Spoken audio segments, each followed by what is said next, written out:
सुंदर, अप्रतिम, मनमोहक सौभाग्य अलंकार मंगळसूत्र महोत्सव 100% जीएसटी फ्री. मयूर अलंकार, सराफ बाजार आणि गंगापूर रोड, नाशिक. ताज्या बातम्यांसाठी नाशिक न्यूजच्या YouTube चॅनलला सबस्क्राइब करा आणि बेल आयकॉनला प्रेस करा.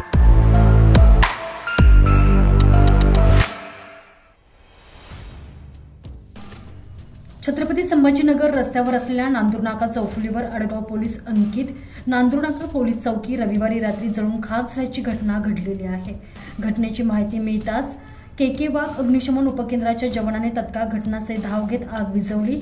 सदर आग कशामुळे लागली याचं कारण गुलदस्त्यात असलं तरी वाहतूक बेटात असलेली फायबर मटेरियलची पोलीस चौकी कुणीतरी अज्ञात व्यक्तीने पेटवून दिल्याची चर्चा सुरू होती. नांदूरनाक्यावर एका वाहतूक बेटात अडगाव पोलिसांनी तात्पुरत्या स्वरूपात नांदूरनाका पोलीस चौकी उभारली. त्यात टेबल, खुर्च्या आणि इतर साहित्य होते. मात्र गेल्या अनेक दिवसांपासून पोलीस चौकी ही बंद होती. रात्री 11 वाजता फायबर मटेरियल पासून बनवलेल्या चौकीतून अचानकपणे धूर आणि जाळ निघू लागला आणि काही क्षणात आगीनं रौद्ररूप धारण केलं. सदर घटनेनंतर तत्काळ अग्निशमन दलात माहिती कळवण्यात आल्यानंतर केकेवाग उपकेंद्राचे राहुल पाटील, विजय पाटील आदींसह शिकाऊ कर्मचारी घटनास्थळी दाखल झाले. त्यांनी एका पाण्याच्या बंबाच्या साहाय्याने आग आटोक्यात आणली. या घटनेत कोणत्याही प्रकारची जीवितहानी झाली नाही. मात्र पोलीस चौकी पूर्णतः जळून खाक झाली.